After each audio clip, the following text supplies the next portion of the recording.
Graças a Deus, mas eu agradeço de ter lembrado de mim, e é isso mesmo, a gente vai conhecendo conforme nós vamos convivendo.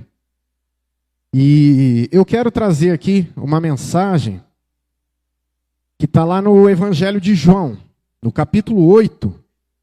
Eu quero ler dos versículos do 1 até o 11. Versículo 1 ao 11. Quando estava pensando ali no Theo, eu lembrei de uma frase que eu acho bem interessante, que eu gosto bastante. Eu não sei se vocês já assistiram aquela série da Netflix, Suits, que é de advogados. Eu gosto bastante daquela série. Eu não assisto muito, porque eles são muito inteligentes, eu não consigo acompanhar muito o raciocínio, né? Mas ela é muito boa. Se você não assistiu ainda, assista, que é muito interessante. E logo no começo, tem uma frase do Harvey Specter, eu acho que é assim que fala, Harvey Specter, que ele fala para o assistente dele, para o Mike Ross, fala: eu quero te dar 3 conselhos, já que você quer trabalhar comigo, eu quero te dar 3 conselhos. O primeiro, pare de fumar maconha. Ué, como assim, né? E aí até o Mike fala, né? Como que ele sabe, né? Aí o Mike fala para ele, fala: tem nada a ver o que você está falando, né? Como que você sabe? Ele fala assim: você é acostumado a ler documentos, eu leio pessoas. E isso me marcou, já faz acho que faz mais de 5 anos que eu assisti. E essa frase me marcou. E essa frase tem tudo a ver com o que a gente vai falar aqui hoje, com o que a gente vai pensar aqui hoje. Ele fala: não, você lê documentos e eu leio pessoas. Nós vamos falar aqui de pessoas que estavam em volta de Jesus, que queriam conhecer a Jesus e queriam fazer essa leitura de Jesus. E até faziam uma certa leitura de Jesus. Mas eles não conheciam quem era realmente. Evangelho de João, no capítulo 8, fala da mulher adúltera, que diz assim: Jesus voltou ao Monte das Oliveiras, mas na manhã seguinte, bem cedo, estava outra vez no templo. Logo se reuniu uma multidão, e ele se sentou e a ensinou. Então os mestres da lei e os fariseus lhe trouxeram uma mulher pega em adultério e a colocaram diante da multidão. Mestre, esta mulher foi pega no ato de adultério. Disseram eles a Jesus: a lei de Moisés ordena que ela seja apedrejada. O que o Senhor diz? Procuravam apanhá-lo numa armadilha. Ao fazê-lo dizer algo que pudessem usar contra ele, Jesus, porém, apenas se inclinou e começou a escrever com o dedo na terra. Eles continuaram a exigir uma resposta, de modo que ele se levantou e disse: aquele de vocês que nunca pecou, atire a primeira pedra. Então inclinou-se novamente e voltou a escrever na terra. Quando ouviram isso, foram saindo um de cada vez, começando pelos mais velhos, até que só restaram Jesus e a mulher no meio da multidão. Então Jesus se levantou de novo e disse à mulher: onde estão seus acusadores? Nenhum deles a condenou? Não, Senhor, respondeu ela. E Jesus disse: eu também não a condeno. Vá e não peques mais. Pai, nós queremos agradecer ao Senhor, ó Pai, pelo cuidado, pela proteção do Senhor e pela maneira como o Senhor tem abençoado as nossas vidas, como família, como pessoa, como igreja. Nós somos gratos a Ti.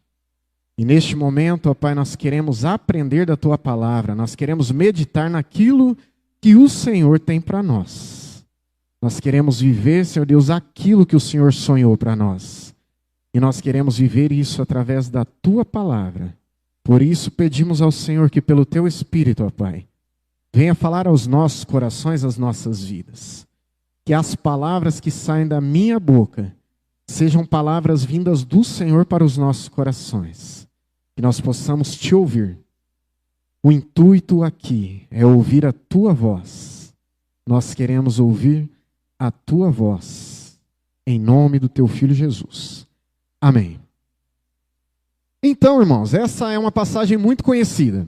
Quem nunca ouviu alguém dizer quando faz alguma coisa errada, quem nunca escutou, fala assim: quem não tem pecado, que atire a primeira pedra. Muitas vezes, quando a gente erra, principalmente a molecada, quando está brincando, né?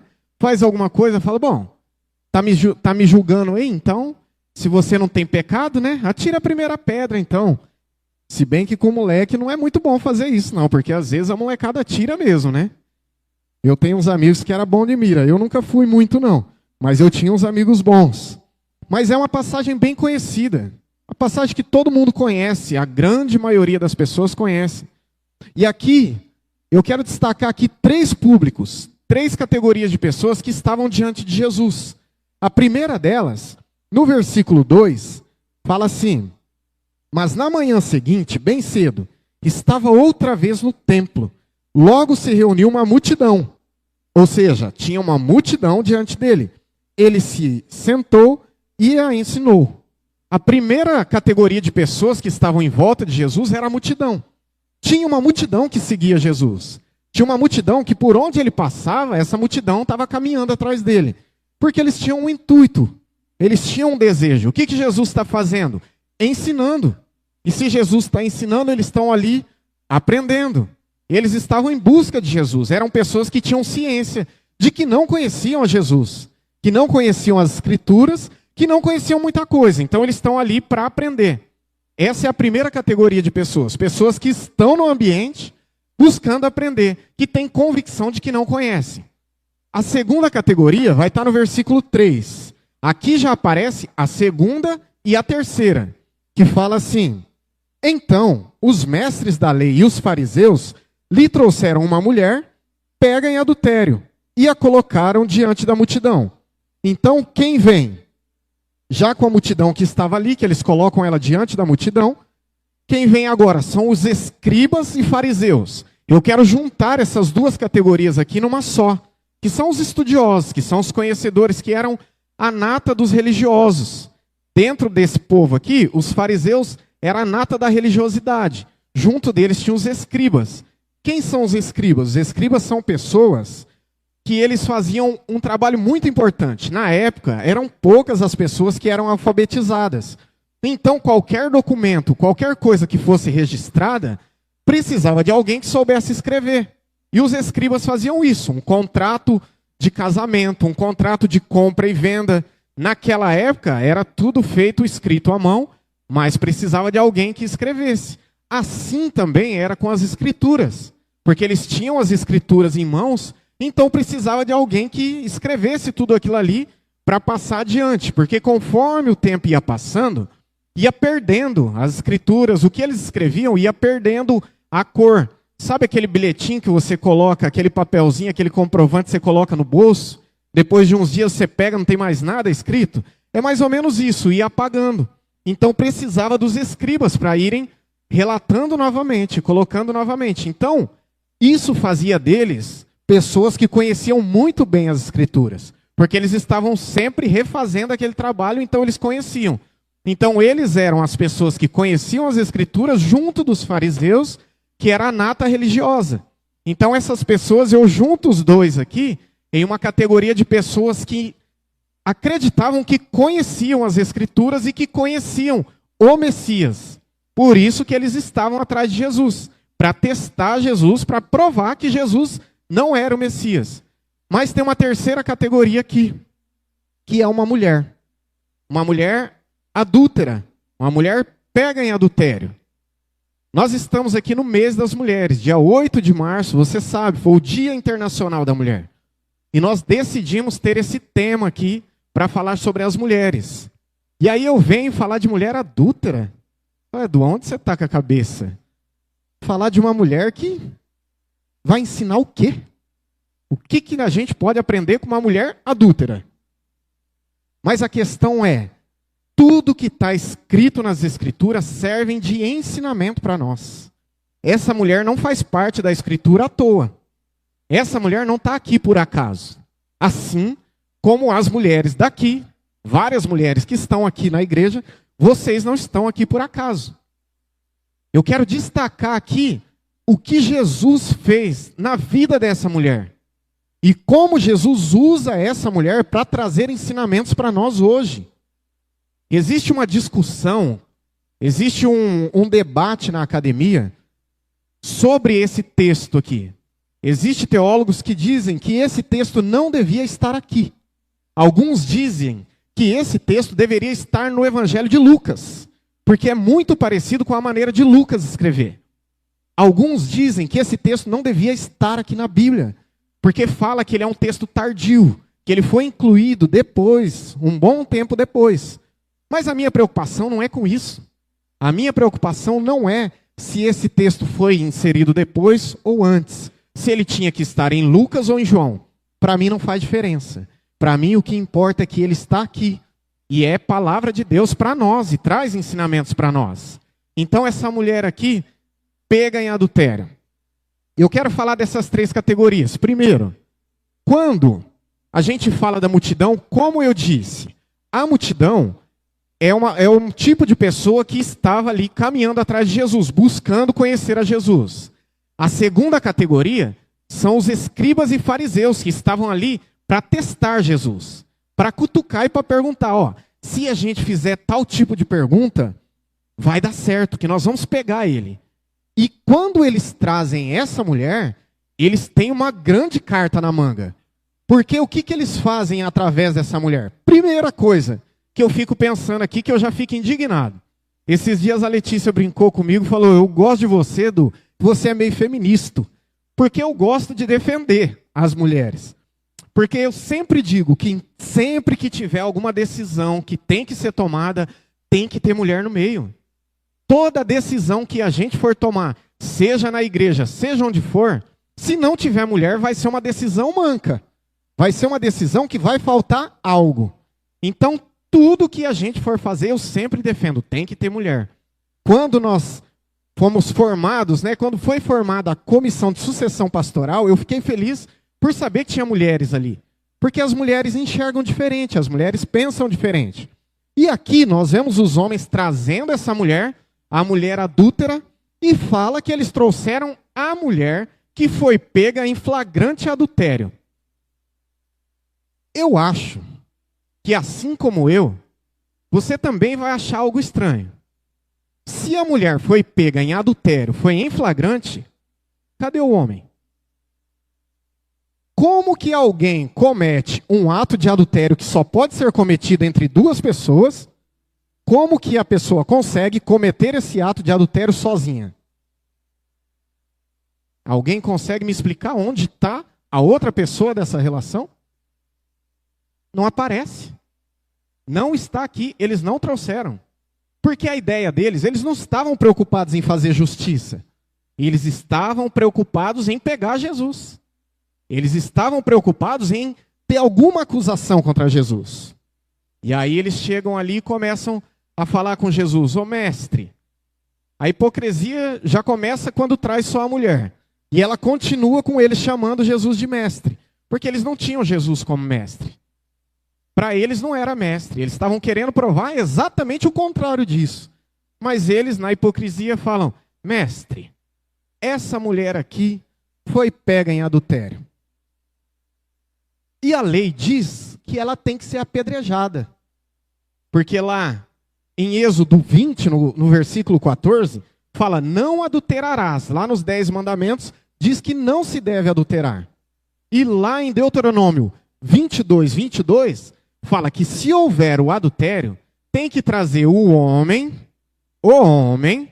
e a mulher, e os 2 serão apedrejados. Mas eles trouxeram só a mulher para ser apedrejada. E aí, quando Jesus está ali ouvindo o que eles estão dizendo, que eles falam, a mulher foi pega em adultério. E aí, o que você diz? O que nós temos que fazer com essa mulher? Aqui existe um erro que muitas vezes nós caímos. Nós agimos muito em padrão. Você já reparou que em casa você tem a cadeira que você gosta de sentar para comer? Mas alguém é assim? Eu tenho a cadeirinha de estimação. Tenho lugarzinho na minha casa e na casa da minha sogra também. Eu chego lá, se alguém está sentado, eu não consigo comer. Se eu vou na casa da minha sogra e tem visita, alguém sentou no meu lugar, eu não consigo. Parece que me trava.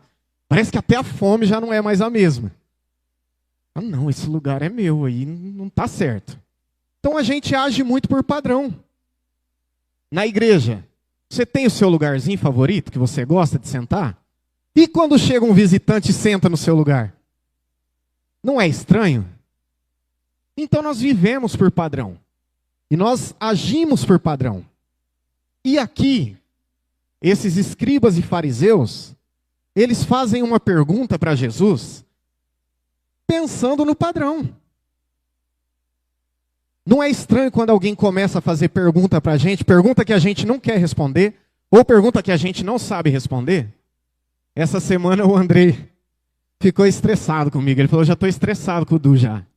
Porque ele falou uma coisa e eu comecei a perguntar. Falei, mas e se acontecer assim? E se acontecer assado? Aí ele ficou bravo, ficou estressado comigo. Por quê? Porque a gente gosta de padrão. A gente gosta de respostas prontas.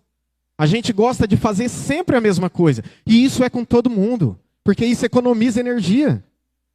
Se eu chegar e for sentar no meu lugarzinho, onde eu gosto de sentar na igreja, eu economizo energia. Eu não preciso ficar pensando, eu sento ali ou sento lá? Mas ali, será que eu vou escutar bem ou não vou? Será que o louvor ali fica mais alto ou fica mais baixo? Não, eu já tenho meu lugarzinho de estimação, que eu sento ali, eu já sei como que funciona, eu estou economizando energia.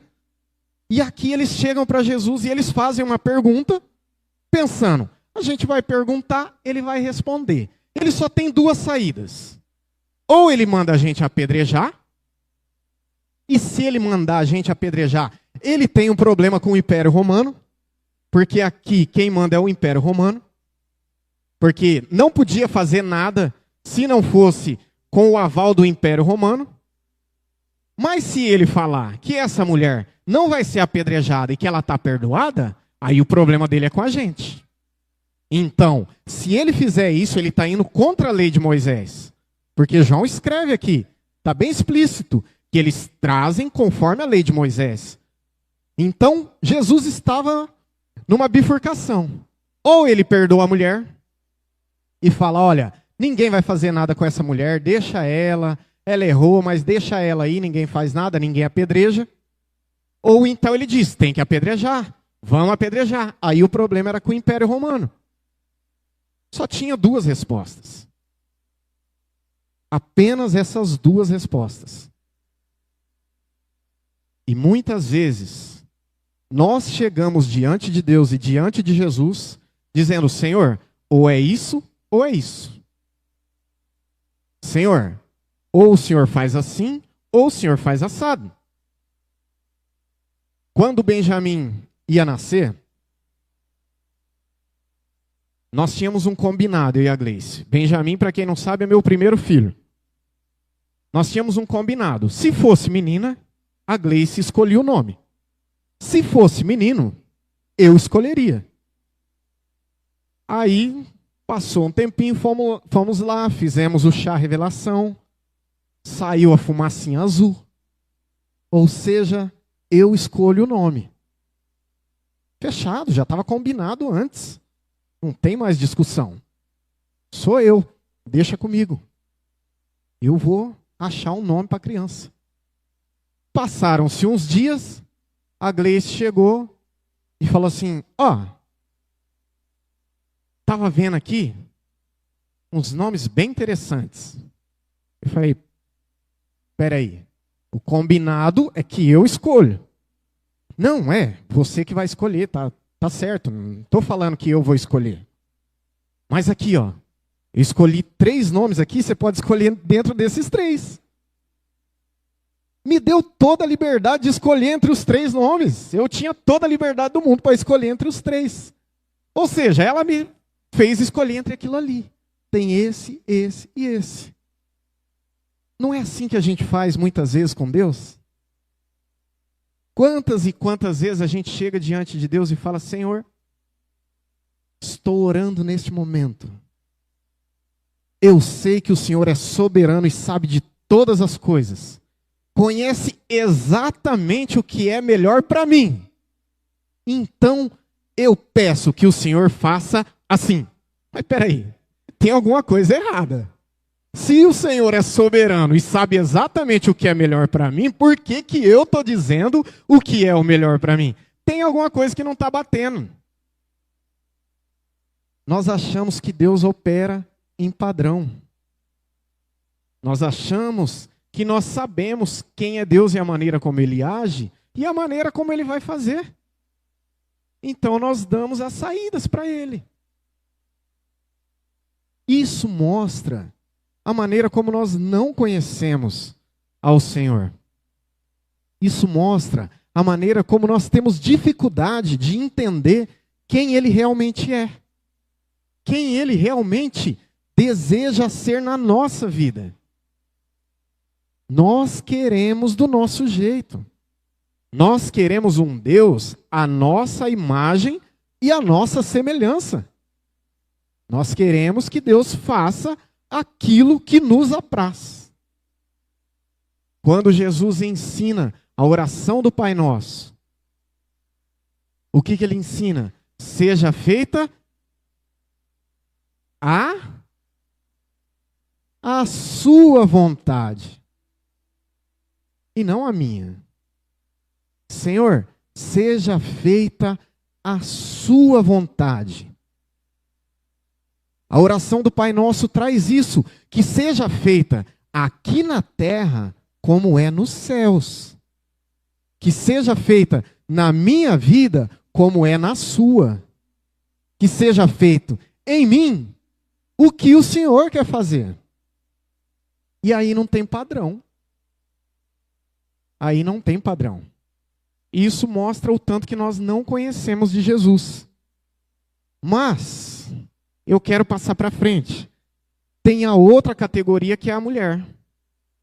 Tem também nessa história uma mulher que também tinha uma certa dificuldade. Essa mulher chega, conduzida pelos escribas e fariseus, eles colocam ela diante da multidão, e essa mulher, para ela, só existe uma alternativa. Eu imagino essa mulher ali à frente de todo mundo. Alguém aqui tem dificuldade de ficar à frente das pessoas? De falar em público? Alguém? Não, não.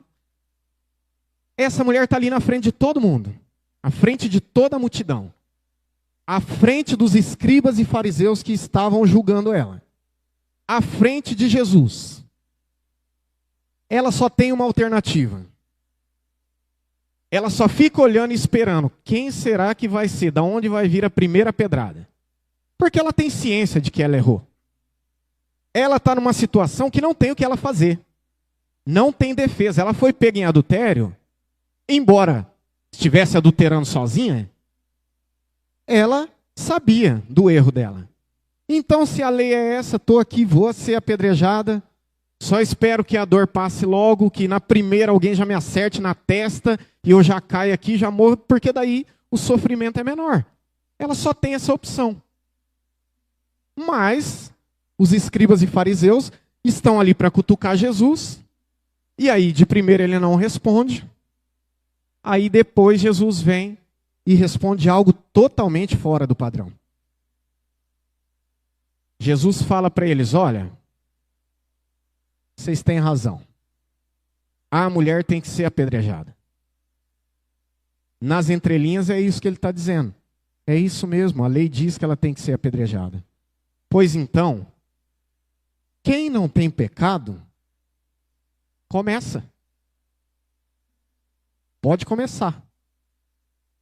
E diz que ele abaixa de novo e continua rabiscando o chão. E eu imagino essa mulher. A minha esperança era ele. Ele falou que pode tacar a pedra, então, se existia alguma esperança para ela, nesse momento, acabou. Quem não tem pecado, começa. Esses dias eu ouvi uma história, eu já tinha escutado, mas eu não tinha escutado de ninguém próximo. Era algo comum acontecer há um tempo atrás. O que aconteceu nessa história que eu vou contar? Teve uma mulher que engravidou na adolescência. E aí, A igreja ficou sabendo que ela estava grávida. Ela teve que vir aqui à frente e pedir perdão para a igreja toda. É algo que hoje para nós é estranho, mas isso acontecia muito e não há muito tempo atrás. E é interessante, eu não perguntei, a história me revoltou de uma forma que eu não quis saber mais detalhes. Mas eu não lembro do rapaz ter pedido perdão também. A mulher pediu perdão. Teve que pedir perdão diante de todo mundo. Eu fico pensando, nessa situação, se aqui na igreja acontece algo assim, eu imagino que Jesus ia puxar essa história aqui. Então tá bom. Vocês acham que ela tem que pedir perdão? Então vamos fazer uma fila e um por um vai começar a subir e pedir perdão pelo seu erro também. Vamos começar. Ah, mas eu sou o pastor. Errou, eu preciso disciplinar. E os pecados que você comete que ninguém sabe? Porque o apóstolo João, nas cartas de João, fala: aquele que diz que não tem pecado, mente. Todos nós temos os nossos pecados. Alguns dentro do armário. Outros ficam expostos. Mas todos nós temos os nossos erros e as nossas dificuldades. E é isso que Jesus chama as pessoas a pensar. Quem não tem pecado, atire a primeira pedra. Quem somos nós nessa situação aqui? A mulher a ser apedrejada? O Jesus que perdoa? Ou os escribas e fariseus que falam: errou mesmo, vou descer a pedra, não vejo a hora. Quem somos nós nessa história aqui? Mas a história diz que um por um foram deixando as suas pedras e foram saindo, do mais velho até o mais novo. Porque ninguém podia atacar aquela mulher. Ninguém podia começar o ataque. O que Jesus está devolvendo para essa mulher é dignidade. O que Jesus está devolvendo para essa mulher é muito mais do que a sociedade dava para ela. Ela, até certo ponto, é injustiçada, porque ela está sozinha para ser apedrejada. A mulher está sozinha. E nesse momento eu fico pensando, na cabeça dessa mulher, quem que é esse homem aí? Da onde ele tirou essa resposta? Eu já estava pronta para ser apedrejada. Estava tudo certo. A minha vida tinha acabado. O que aconteceu? Quanta sabedoria. Eu imagino os escribas e fariseus. Ele só tinha duas respostas. Ele achou uma terceira via. E nessa terceira via eu não tenho o que falar. Eu não tenho como tacar pedra nessa mulher. E tem a multidão. Quem é esse aí? Olha o que ele está ensinando, olha o que ele está fazendo. Nós estamos diante de vários grupos, de várias categorias de pessoas que olham para Jesus e veem algo diferente porque não sabiam quem era Jesus. E nas nossas vidas, muitas vezes, nós agimos da mesma forma que alguma dessas pessoas, e nós pensamos que Jesus vai agir conforme o padrão. Não tem mais lugar para mim. Não sou mais digno. Não posso mais fazer. Não posso mais cantar. Não posso mais pregar. Não posso mais dar aula.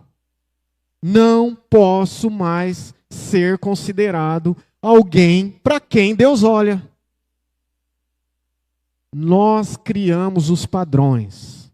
Nós criamos os julgamentos. Nós criamos a sentença daquilo que Deus vai fazer. Mas Jesus nos mostra que Ele é muito diferente daquilo que nós pensamos.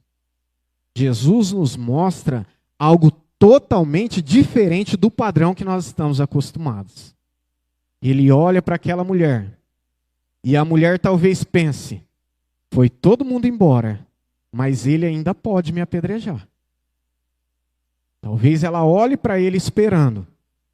Passaram-se todos, mas ainda tem ele. Ficam só os dois. E aí ele fala para ela: cadê, mulher? As pessoas que iam te apedrejar, cadê os teus acusadores? Ela fala: foram todos embora. E ele fala para ela: se eles não te condenaram, eu também não te condeno. Só tenho um conselho para te dar: vá e não peques mais.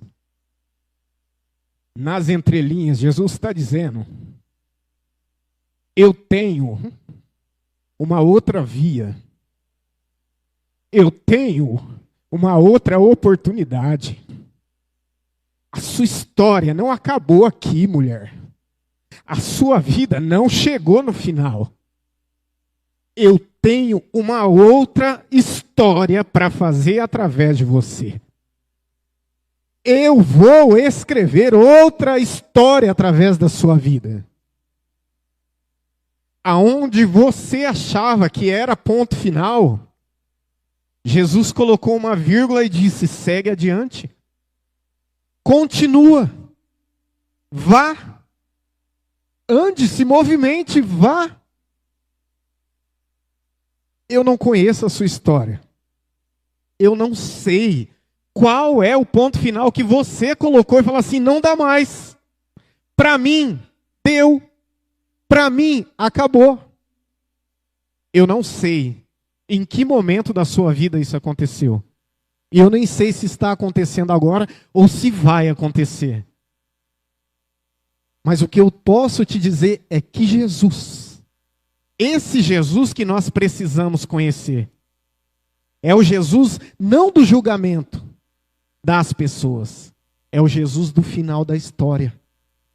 É o Jesus que está lá no final, só ele e aquela mulher. Essa mulher não estava orando. Não adianta querer dizer que Deus só responde quem ora. Essa mulher não estava orando. Essa mulher não demonstrou que ela estava arrependida. Essa mulher não fez ação nenhuma. Na tua vida e na minha vida, pode ser que as pessoas, tentando fazer o mal para você, te coloque diante de Jesus. E é diante de Jesus que a história é reescrita. É diante de Jesus que as coisas mudam. Não importa, independente do que já aconteceu na sua vida, que você tenha um encontro direto com Jesus. Quando eu falo de encontro direto, eu não estou falando de frequência. Eu não estou falando, eu já disse aqui outras vezes e eu repito. E eu acho que a minha vida toda eu vou dizer isso. Estar diante de Jesus não é bater o ponto na igreja todo domingo. Estar diante de Jesus não é cantar bonito na igreja, não é pregar. Porque eu posso pregar aqui sem estar em contato nenhum com Jesus. A diferença na minha e na sua vida não está em quanto a gente frequenta, em quanta habilidade a gente tem, em quanta técnica a gente tem. A diferença na nossa vida é o quanto nós nos encontramos com Jesus. É quanto tempo nós passamos, não no culto, mas é quanto tempo nós passamos com Jesus. E isso pode ser no culto. Você pode ter 2 horas de culto e não passar 1 minuto com Jesus. Eu posso ter 30, 40 minutos pregando, falando de Jesus, sem ter nem 1 minuto com Jesus. Porque isso não define quem está e quem não está. Somente você e Deus sabem quanto tempo você passa com Jesus. Queria pedir que vocês colocassem em pé. Já passei bastante do horário que eu queria. Eu quero orar com você.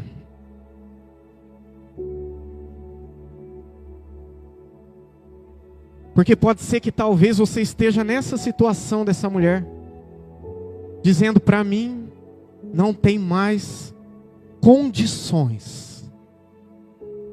Na minha vida não tem mais caminho. Na minha vida não tem mais resposta. Não tem mais o que fazer. Eu quero orar com você que está pensando isso. Eu quero orar com você que em algum momento da sua vida você falou, isso não é mais para mim. Eu sei que Deus me chamou para isso, mas não dá mais. O tempo passou. Não dá mais. Acabou. Perdi. Passou o meu tempo. Passou a hora. Eu quero dizer para você que se hoje você estiver diante de Jesus, a sua história pode recomeçar, como um dia começou para mim, aqui nessa igreja. A minha história recomeçou aqui.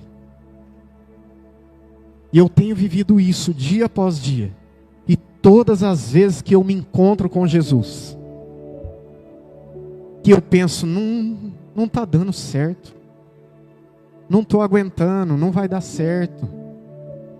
Todas as vezes que eu me encontro com Jesus, eu sinto o Espírito Santo me dizer que ainda não chegou o ponto final. Eu sinto o Espírito Santo dizer que ainda existe um longo caminho a percorrer. O louvor vai estar cantando essa música, eu quero que você medite nisso. Se possível for, que você feche seus olhos e medite na letra dessa música, que tem tudo a ver com isso que eu estou ministrando. Que você ouça a voz do Senhor falando com você. Porque independente do que você viveu até aqui, Jesus tem mais. Jesus tem mais. Jesus tem mais. Sua história não chegou ao fim. Não acabou. Não tem um ponto final neste momento. É apenas uma vírgula. Você vai adiante. Vai precisar de ajuda? Procure. Mas siga adiante. Siga adiante. Coloque diante de Deus aquilo que está passando na sua mente agora, no seu coração. Fale com Ele. Fala com Ele aquilo que você deseja, aquilo que você precisa. Coloque diante dEle. É diante dEle. Diante dEle, a sua vida é pautada por aquilo que você vive diante dEle. Não diante de nós, é diante dEle.